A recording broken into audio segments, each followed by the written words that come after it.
اللهم كن لوليك الحجة ابن الحسن صلواتك عليه وعلى آبائه في هذه الساعة وفي كل ساعة وليا وحافظا وقائدا وناصرا ودليلا وعينا حتى تسكنه أرضك طوعا. اعوذ باللہ من الشیطان اللعین الرجیم. بسم اللہ الرحمن الرحیم. سامعین اور ناظرین، آپ کی خدمت میں حاضر ہوا ہوں اس وضاحت کے ساتھ کہ وہ کون سا عمل ہے کہ جو ہمیں زیادہ امام کے نزدیک کر سکتا ہے اگر اس عمل کو تسلسل کے ساتھ، تداوم کے ساتھ انجام دیا جائے تو ہم زیادہ امام کے قریب ہو سکتے ہیں.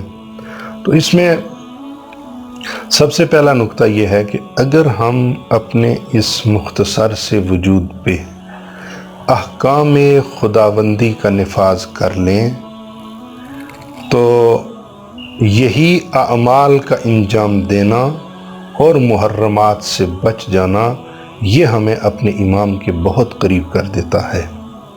اس لیے کہ جب بھی اللہ کی قربت حاصل کرنی ہو تو انسان کیا کرتا ہے؟ نماز پڑھتا ہوں کس لیے؟ قربتاً اللہ، اللہ کی قربت چاہتے ہوئے، اللہ کی قربت کے لیے.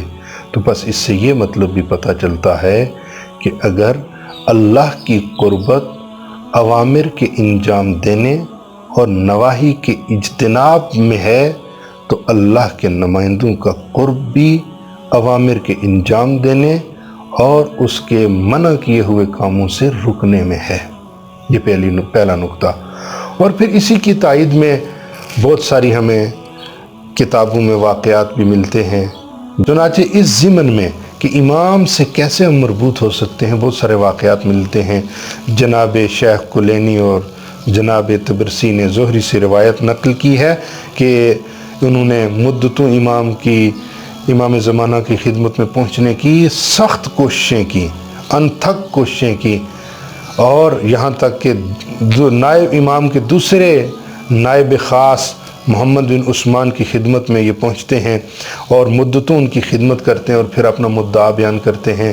مولا کے نائب سے یہ گزارش کرتے ہیں کہ میں اپنے وقت کے امام کی زیارت کرنا چاہتا ہوں، امام کے رخ انور کے نور سے اپنی آنکھوں کو منور کرنا چاہتا ہوں.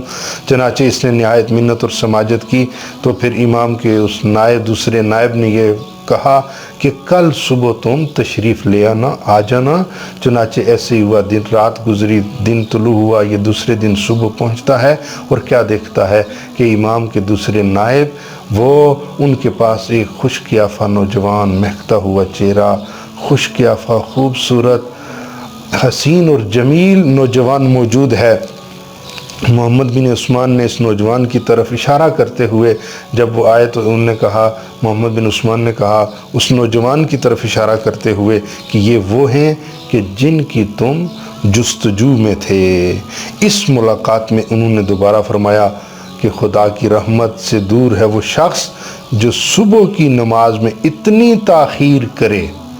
قابل توجہ یہ نقطہ ہے کہ جب امام کی ملاقات ہوئی تو امام نے جو جملہ ارشاد فرمایا وہ یہ ہے کہ خدا کی رحمت سے دور ہے وہ شخص کہ جو صبح کی نماز میں اتنی تاخیر کرے کہ ستارے غائب ہو جائیں اور نماز مغرب میں اتنی تاخیر کرے کہ ستارے نمایاں ہو جائیں. ستارے نظر آنے لگیں تو یہ رات شام کی نماز پڑھے اور صبح کی نماز اس وقت پڑھے کہ جب ستارے نظر نہ آئیں. یعنی یہ وہ چیز ہے کہ جو اللہ کی رحمت سے دور رکھتی ہے. اور یقیناً ائمہ جو ہیں یہ اللہ کی رحمت ہیں. جیسے پیغمبر کے بارے میں ارشاد قدرت ہوتا ہے وما ارسلناک الا رحمتا للعالمین، یہ اللہ کی رحمت ہے۔ وہ پہلے محمد بھی اللہ کی رحمت، یہ آخری محمد بھی اللہ کی رحمت، اور بہت بڑی رحمت ہے یہ۔ اور اس رحمت سے فیضیاب وہی ہو سکتا ہے کہ جو صبح کی نماز کو اول وقت میں انجام دے، جو مغرب کی نماز کو بھی اول وقت میں انجام دے، چونکہ مشکل ہوتا ہے صبح بیدار ہونا۔ انسان کوشش کرے کہ نمازوں کو افضل وقت میں انجام دے، اور یہ وہ چیز ہے کہ جو انسان کو اپنے وقت کے امام کے ساتھ زیادہ قریب کر سکتی ہے۔ اللہ ہم سب کو توفیق عطا کرے کہ ہم اپنے واجبات کو بطور عموم اور اپنی روزانہ اور یومیہ نمازوں کو بطور خصوص اول وقت میں انجام دے کر جہاں اللہ کا قرب حاصل کریں، وہاں اپنے امام کی رضایت بھی حاصل کر سکیں۔ والسلام علیکم ورحمۃ اللہ وبرکاتہ۔